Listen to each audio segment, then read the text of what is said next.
Bismillahirrahmanirrahim. Kalau masih ada yang mau ngobrol silakan. Saya tunggu 5 menit.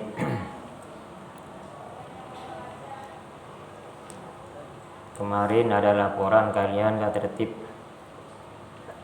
sampai padri marah-marah ya. Masa tiap hari mau digituin? Kalau nggak ada ustadz biasa sudah. Ada bedanya di lapangan atau di musola, begitu ya. Terutama yang besar-besar.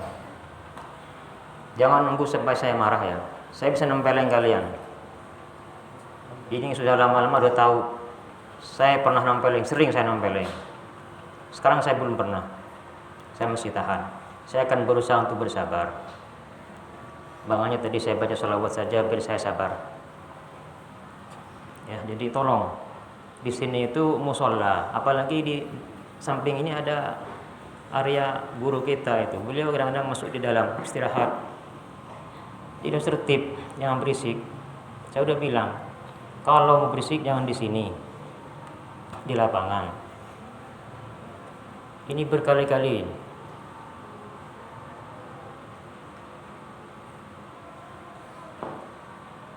Jangan tiap hari diomelin terus. Itu beberapa hari yang lalu itu guru kita itu pernah ngimamin sholat tasbih di sekolah negeri. Itu yang cerita ke saya Ustaz Rahman itu. Di SMP negeri 10 kalau nggak salah, di mana itu lupa saya. Beliau sangat sungguh terharu ketika beliau sampai di area itu. Padahal itu bukan pondok itu. Semua santri, semua siswa-siswi itu tertib, nunduk, semuanya enggak ada berisik. Sampai selesai sholat tasbih itu. Di sini pondok pesantren di sini itu. Diajarkan sopan santun. Tapi kok kayak gini? Kok bisa gitu ya?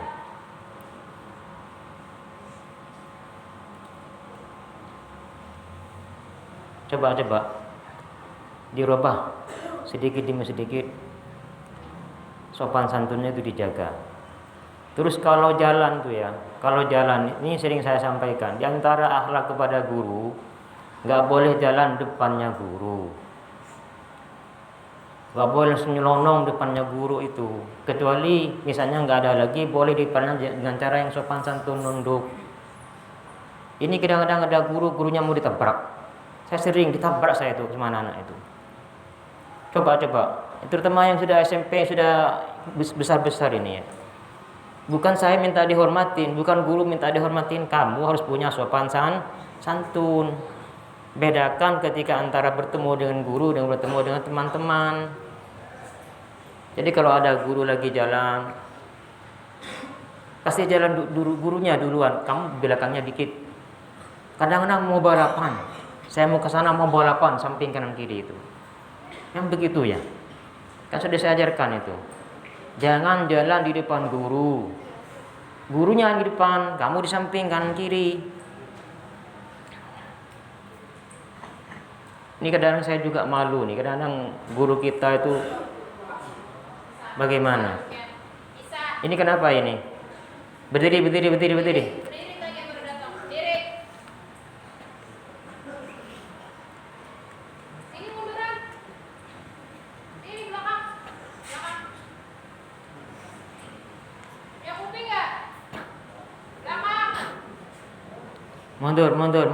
Mundur. Ngapain digeser hp-nya? Ya kuping nggak? Belakang pindah.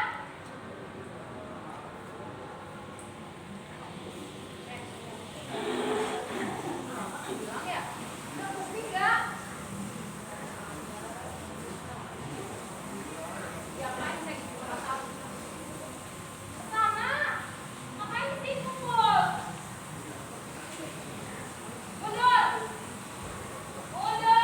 Mundur, baris di belakang.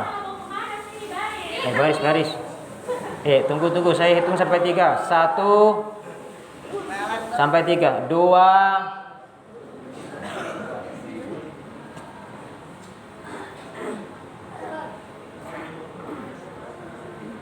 Udah perhatikan. Jadi kita ini harus biasakan sopan santun kepada guru.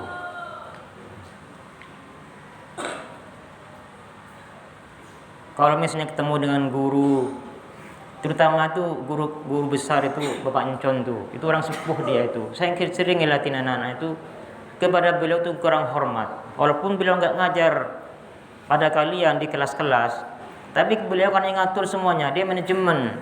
Beliau tuh yang ngatur semua. Jadi beliau tuh guru kita itu, walaupun beliau nggak langsung ngajar kepada kita. Ini sering saya ngeliatin itu. Ada beliau nyelonong saja. Terutama yang santri, coba. Yang santri itu kasih contoh kepada yang lainnya ya. Semua guru yang ada itu harus kalian hormati walaupun tidak ngajar kalian. Di antara adabnya murid, di antara adabnya santri itu dia menghormatin guru. Perhatikan, menghormatin guru dan pertama menghormatin ilmu, dua menghormatin guru, tiga menghormatin orang yang punya ilmu walaupun bukan guru, orang yang alim. Pak guru itu alim. Kalau nggak alim nggak mungkin diangkat menjadi guru. Mereka punya ilmu. Nah, walaupun nggak ngajar kalian, karena beliau punya ilmu, orang alim harus dihormatin. Saya ulangi lagi, di antara cara menghormatin, di antara adab yang diajarkan di pondok pesantren kepada semua santri, pertama bagi santri, bagi siswi, menghormatin ilmu. Kedua, menghormatin guru. Ketiga, menghormatin orang yang punya ilmu, walaupun bukan guru kalian, tapi dia punya ilmu. Jadi termasuk guru-guru SD itu kan punya ilmu semua itu orang alim semua itu. Walaupun nggak ngajar kalian harus hormat. Bedakan ketika jalan di samping guru, di samping orang alim sama jalan sama temannya. Paham semuanya ya? Paham tuh? Paham ya? Juga di kelas, kalau lagi ada pengarahan dari guru itu kamu diam, jangan ngobrol sendiri. Dengarkan.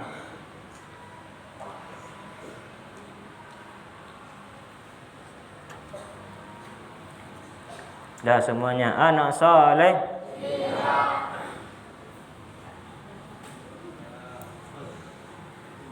Ada waktu 10 menit. Ada materi fikih yang ingin saya sampaikan. Perhatikan semua, terutama santri masih banyak yang salah ini.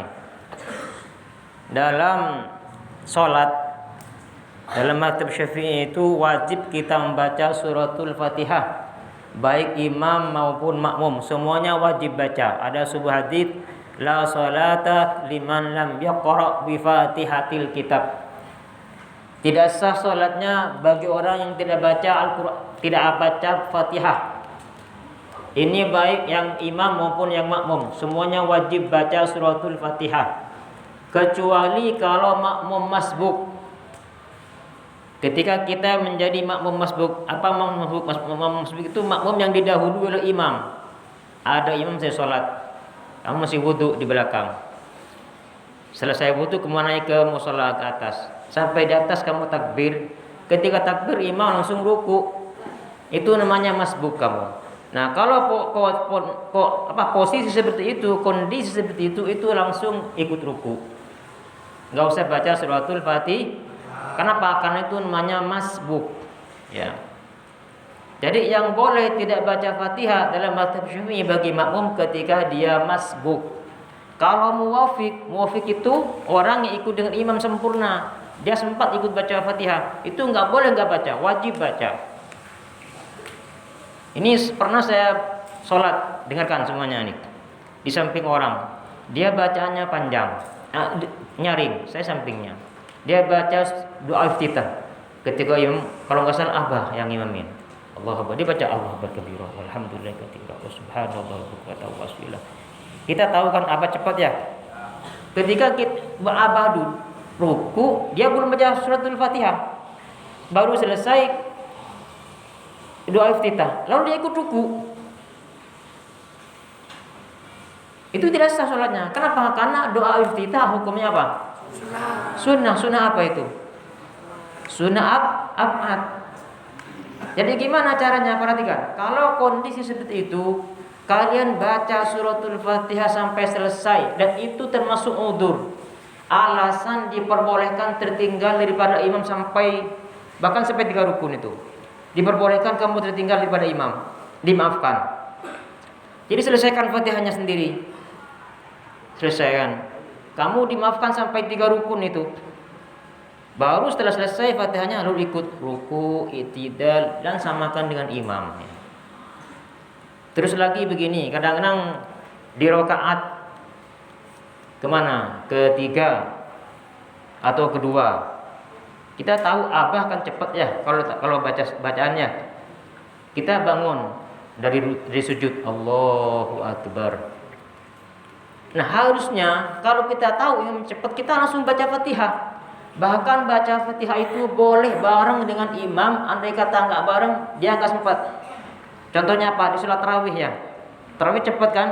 Kalau kamu sekiranya nggak bareng dengan imam, kamu ketinggalan, boleh bareng tuh. Imam baca Fatihah juga.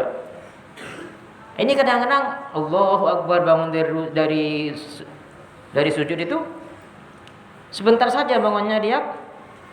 Entah gimana, imamnya ruku, saya dengarnya masih belum baca Fatihah itu kayaknya, itu dia pingsannya itu. Ikut ruku juga itu. Itu nggak boleh. Kenapa? Itu bukan udzur. Nah, itu artinya dia udzur. Apa udzur? Diperbolehkan. Dia tertinggal sampai 3 rukun, baca Fatihahnya, selesaikan. Dia bukan masbuk namanya. Paham ya? Paham tuh? Jadi kalau sekiranya kita nggak sempat dengan imam, andai kata kita bacanya nggak bareng, maka boleh kita bareng baca Fatihah dengan imam. Nah, perhatikan. Saya ingin menyampaikan tentang udzur. Ada beberapa udzur, beberapa alasan yang diperbolehkan tertinggal sampai 3 rukun, itu boleh dan sah. Ini siapa yang kok tidur? Misal. Dengarkan. Di antaranya kita diperbolehkan tertinggal sampai 3 rukun. Yang pertama tadi itu baca surat itu apa? Doa iftitah ya. Karena kamu baca doa iftitah, tiba-tiba gak sempat ikut Fatihah imam ruku. Nah, itu diperbolehkan kamu tertinggal sampai 3 rukun. Artinya baca Fatihahnya sampai selesai. Itu satu. Yang kedua, kamu lupa. Ada orang lagi sholat lupa gak baca Fatihah. Allahu Akbar, makmumnya itu gak baca Fatihah, lupa, betul lupa. Tiba-tiba imamnya ruku baru saya gak baca Fatihah, gitu kan ya. Nah, itu kamu baca Fatihah sampai selesai itu masuk kepada udzur. Kenapa? Karena lupa. Ya, karena lupa itu dimaafkan, kamu langsung baca Fatihah sampai selesai. Baru setelah selesai ikuti imam. Ya, itu satu. 2 sudah ya yang saya terangkan. 2 karena lupa. Yang ketiga, ada makmum dia itu tidak jelas dengan takbirnya imam. Contoh begini, di rakaat kedua kamu sholat di bawah, imamnya di atas, dan gak ada mic-nya, gak ada apa, mic-nya gak kenceng, lagi mati. Kamu di bawah sholat. Ketika rakaat kedua, kan kamu sujud ya, bareng-bareng dengan imam ya. Ketika itu imamnya langsung bangun dari sujud, dia gak tasyahud awal, langsung bangun. Misalnya nih, Allahu Akbar. Kamu yang di belakang, karena kamu itu rakaat kedua ya, kamu duduk tasyahud awal, tapi kamu nggak tahu kalau imam itu berdiri karena nggak kelihatan. Berarti imamnya berdiri, kamu tasyahud awal, gitu kan ya. Tapi kamu nggak tahu kalau imamnya berdiri karena kamu di belakang, di bawah. Nah, ketika tasyahud awal, pas tengah tasyahud awal, tiba-tiba imam Allahu Akbar takbir, kok ternyata ruku, gitu ya. Iya kan? Kamu nungguin kok lama, kok tasyahud awalnya panjang, gitu kan ya. Ternyata imamnya berdiri kan ya. Lalu imamnya ketika kok imamnya berdiri. Nah, ketika itu imamnya mau ruku, nah langsung kamu berdiri, itu dimaafkan juga itu. Dimaafkan sampai tinggal 3 rukun. Jadi kamu langsung berdiri, baca Fatihahnya sampai selesai. Sampai selesai Fatihahnya itu. Ya. Dan diperbolehkan tertinggal sampai 3 rukun. Paham ya, paham itu? Dan juga dengarkan, kalau tasyahud awal imamnya lupa, kamu nggak usah baca subhanallah. Jadi imamnya nggak tasyahud awal, langsung berdiri. Nggak usah diingetin, biarkan saja. Kenapa? Karena hukumnya tasyahud awal apa? Sunnah ab'ad. Biarkan saja berdiri beliau. Kalau kamu mau nasihatin nggak apa-apa, tapi sekali saja, misalnya, atau belum berdiri tegak, imamnya belum tegak, langsung kayaknya mau langsung berdiri itu, nggak mau tasyahud awal, subhanallah, nggak, sudah biarkan, ikutin aja. Itu tidak membatalkan salat. Kenapa? Karena tasyahud awal hukumnya sunnah ab'ad, tapi nanti disunahkan di belakang sujud sahwi ya. Dulu pernah ada kejadian itu, ada orang cerita, imamnya nggak ngerti hukum, makmumnya juga nggak ngerti hukum. Akhirnya suatu saat imamnya nggak baca tasyahud awal, jadi di rakaat kedua langsung berdiri.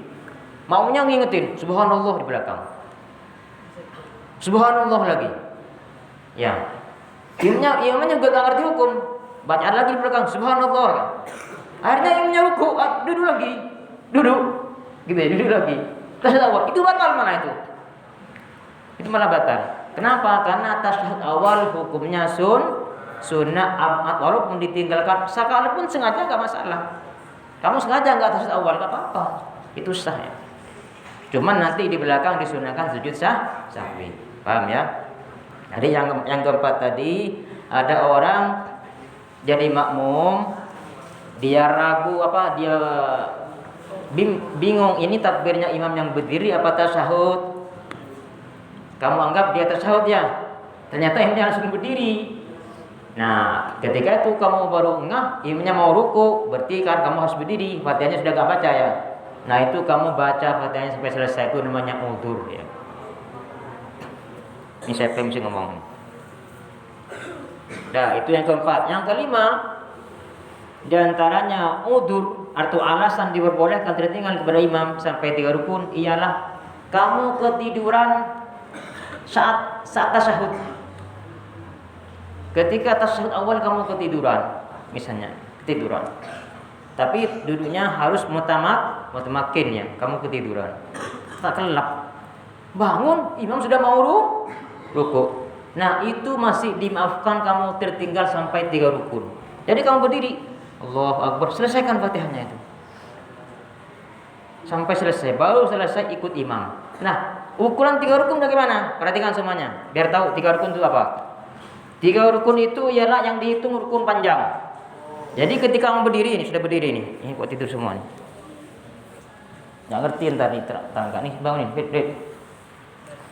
Jadi ketika imam imam ruku, kamu berdiri kan ya. Nah, ketika ruku imam ini satu rukun namanya, kamu tinggal. Lihatin saya semuanya. Ini 3 rukun ya. Boleh masih dimaafkan. Ruku imam, Allahu Akbar, ruku. Ini sudah satu rukun ya. Kamu sih belum selesai baca Fatihah di belakang. Lalu imamnya i'tidal. Ini enggak dihitung karena rukun pendek. Lalu kamu masih belum selesai di belakang. Lalu imamnya sujud lagi, Allahu Akbar, sujud ya. Nah, ini dihitung. Berapa sudah? 2. Habis sujud, kamu belum selesai di belakang, masih baca Fatihah. Lalu imamnya duduk, Allahu Akbar, duduk di antara 2 sujud. Ini enggak dihitung karena rukun pendek. Ya. Habis itu imamnya sujud lagi kedua. Nah, ini 3 namanya, ini terakhir. Nah, ketika sujud yang kedua ini kamu selesai baca Fatihah. Misalnya nih, setelah imam sujud yang kedua kamu selesai, langsung kamu ikut. Waladhdallin sujud. Allahu Akbar, sujud biasa sendiri. Saya gitu. Langsung samakan dengan imam. Paham ya? Itu namanya masih diperbolehkan ketinggalan 3 rukun. Wah, kalau kita ketinggalannya baca Fatihah ada udzur, ada alasan syar'i namanya ya.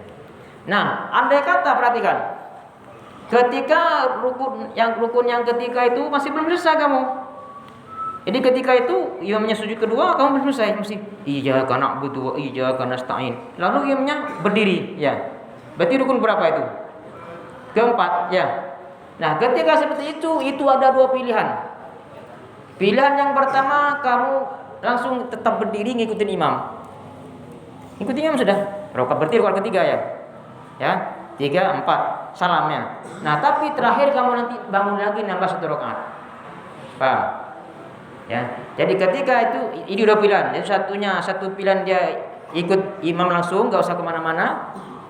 Ikut fatihahnya yang rakaat yang tadi itu yang barusan itu, terus nanti nambah 1 rakaat. Pilihan yang kedua, kamu langsung mufarokoh. Jadi kalau kamu enggak mau nunggu imam, langsung mufarokoh. Ya saya bisa dengan imam, hal sendiri sudah. Paham? Tapi yang lebih utama ialah menunggu imam. Ya. Yang lebih utama ialah menunggu imam. Paham itu? Pak yang bagian sini saya mau nanya. Apa barusan alasan yang diperbolehkan tertinggal kepada imam? Yang terakhir nih. Apa yang termasuk alasan syar'i yang diperbolehkan tertinggal sampai 3 rukun? Yang terakhir. Apa? Ayo SMA ini. Apa? Gak ngerti. Ya, makanya gak dengerin dari tadi. Perhatikan. Jadi yang terakhir tadi apa? Ketiduran ketika tasyahud awal.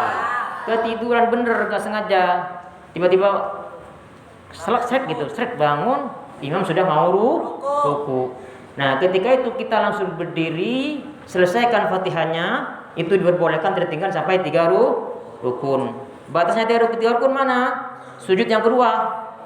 Jadi ruku, i'tidal, sujud imam, duduk dan sujud yang kedua ini batas terakhir. Kalau setelah sujud terakhir ini, yang kedua ini kamu selesai Fatihahnya langsung ikut, itu dimaafkan namanya. Paham? Tetapi kalau yang sujud kedua ini kamu nggak selesai sampai imamnya berdiri lagi belum selesai, maka ada 2 pilihan. Satu ikut kepada imam, tapi nanti nambah 1 rakaat. Yang pilihan kedua langsung mufaroqah atau berpisah dengan imam sholat sendiri. Tapi yang lebih utama apa? Ngikutin imam. Tapi nanti nambah 1 rakaat. Paham itu? Ya, jadi saya nggak mau lagi ngeliatin anak-anak itu. Bahkan begini, perhatikan. Kalau sudah berjemaah dengan abah itu jangan main-main ya. Kita tahu beliau kan cepat bacanya. Kita mungkin ada yang lambat. Maksud saya ini lambat nih saya. Nggak bisa cepat. Nggak bisa lagi dari mulut saya sudah begini. Jadi ketika abah Allahu Akbar langsung takbir sudah. Jangan masih main-main. Allahu Akbar. Kalau perlu nggak usah baca doa Iftitah, langsung baca Fatihah supaya sempat ikut dengan imam. Paham tuh? Dah, terakhir saya ingatkan lagi, jaga sopan santun. Jangan menabrak guru. Jangan mendahului guru. Kalau ada guru jalan, tunggu sebentar, kamu di belakangnya saja, samping kiri boleh atau di belakang. Biar gurunya di depan. Atau guru lagi diam, kamu jangan di depannya nyelonong. Kalau ada jalan lain lewat samping atau belakang. Kalau enggak ada lagi boleh tapi agak jauh. Misalnya guru berdiri sini. Kamu mau ke sana, agak jauh dikit. Agak jauh begini. Nah, itu di antara adab. Paham tuh? Dah, sekarang yang perempuan, Allah yang ini hukum ke sini sama saya dulu. Baik, Pak Jri. Yang perempuan, Allahumma shalli ala sayyidina Muhammad. Yang dihukum sini. Tuh 2, 3, 4, 5, 6 sini, maju depan. Sampai lambat jam berapa kamu itu?